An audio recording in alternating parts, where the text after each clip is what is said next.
Hello again, welcome back.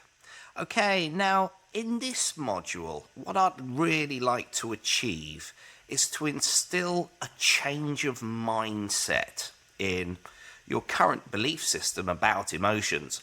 I'm not going to go into too much detail right now about how emotions are formed. That's going to come in later slides.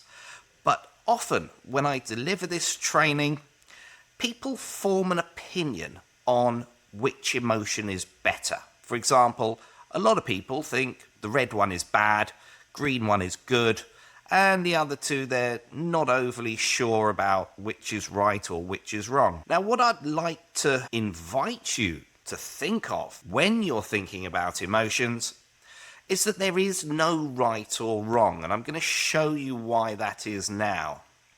But just like anything, you can't be in one emotion all of the time. Too much of anything is never good. For example, you can't be happy all the time. People often say, oh, I wish I was happy all the time, but you can't be, because unless you were sad sometimes, then you wouldn't really appreciate the happiness. And it's a very similar thing here. So I'd just like to ask you, when do you think it would be good to be in the red? So previously, when we've looked at the red colour, and the fact it is red, it sort of suggests anger, doesn't it? But that's not all. There are times that we need to be in the red. Can you think of any? Well, I'm about to tell you. So, I'm not sure if you're a sporting person, but you may have seen this.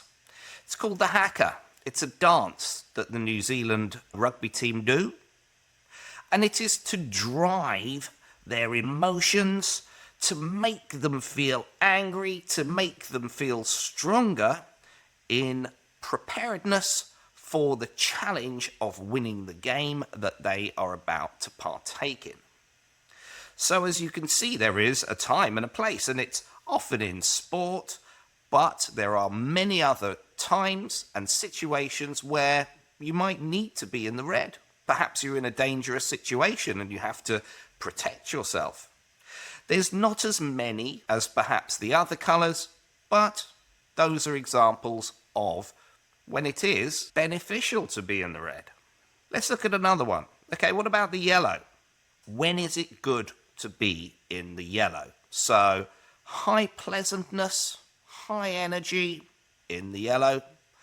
Well, one of the best times, especially if you're in a working environment, brainstorming.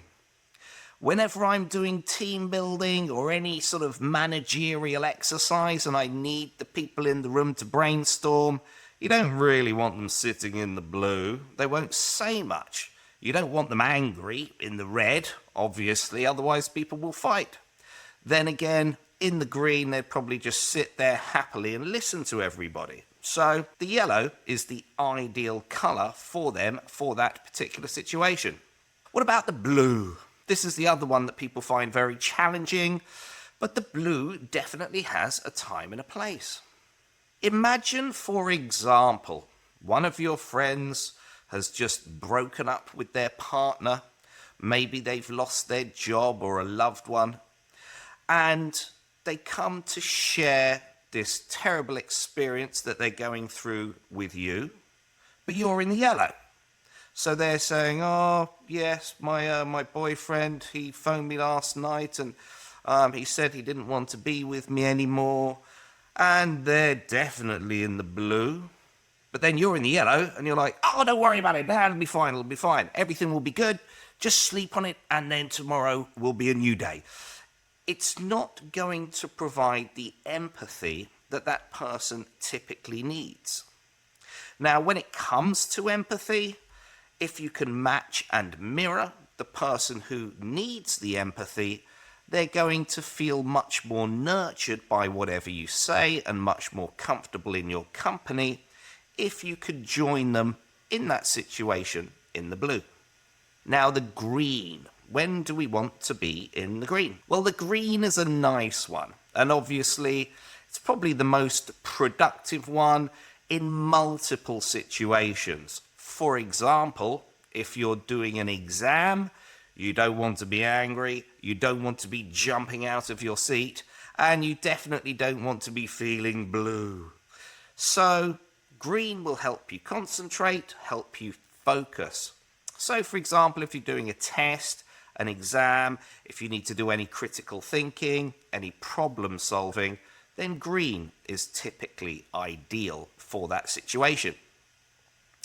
Now, I'd like to ask you, if you could, try and think about how you would either go into one of these colours, if you're in one of the alternate ones, and also how you would come out of those colours. For example, how would you get yourself into the red? But then if you're in the red and you think, oh, I shouldn't be in the red, I need to be calmer, how would you come out of it? Try and have a think for each of them, and pause this video just for now. Try and think for each one, how would I get into that colour? And then also, how would I get out of it if I need to? When you've decided on how you would personally do it, I'll share with you some common ways and ways that I use also to get in and out of all of these 4 colours too. Please pause the video now. Okay, so for the red. Now, these are things that I do, but also we've done many surveys over the years, and we've looked into some of the most popular ways that people have come up with, and also the most efficient ways, and I'll share one of each with you now for each of these colours. Okay, so for the red, top of the list typically is powerful music.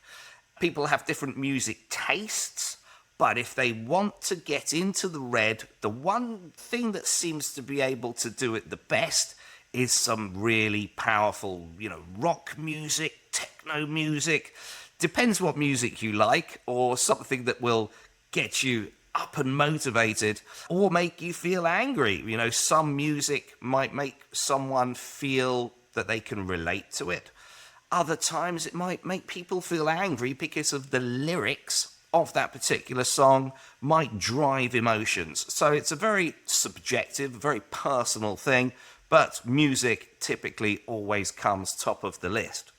Now, to get out of the red, deep breathing. I'm actually going to talk to you about why this works. It's actually a biological reason why deep breathing helps you to become calmer. You've probably heard in the past people saying, oh, if you're feeling really angry about something, take some deep breaths.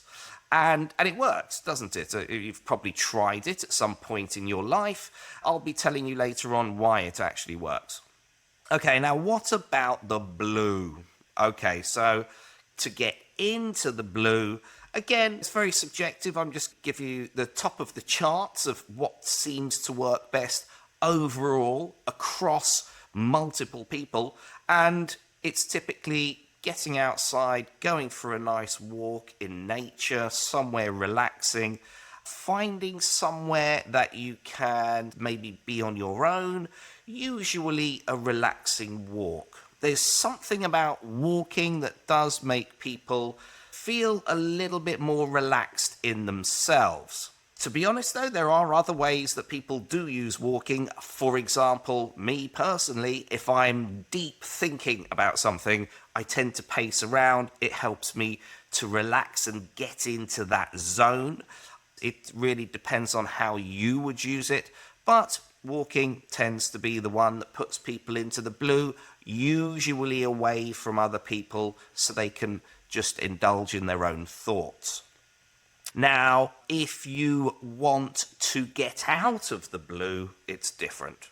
It's usually sport. For example, if you're not feeling energetic, if you're not feeling very powerful, doing some sport, going to the gym, going for a run, going on the bike, can usually bring you out of the blue and usually put you into the green, maybe even into the yellow.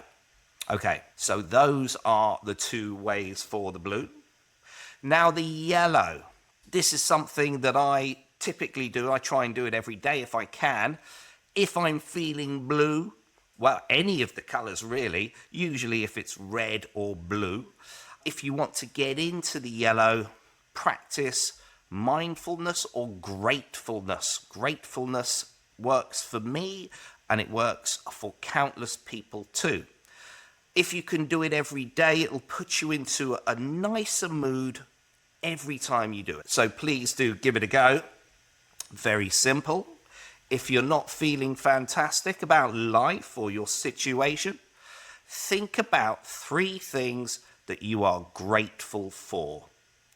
Now, these can be ongoing things, or these can be things in the day that you are about to partake in. So I mentioned I do this in the morning every day. Typically, I'll remember the 3 ongoing things in my life. Hopefully you've got more. Maybe you do. But also the things that I'm grateful for that particular day. Usually we'll wake up and we'll think, oh my gosh, I've got to do this, I've got to do that, I'm not going to have time to do this, etc.